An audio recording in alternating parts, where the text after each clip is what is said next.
ગલોડિયા અકસ્માતની FSL team દ્વારા તપાસ.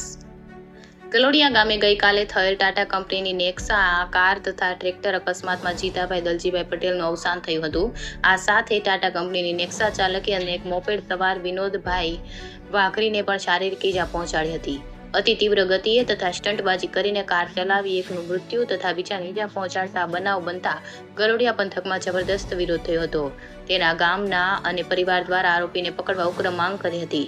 ડબલ એક્સિડન્ટ થયેલ છતાં પણ ઈજાગ્રસ્તોને કોઈ મદદ ન કરી તથા પોલીસને જાણ ન કરીને સ્થળ પરથી નાસી ગયો.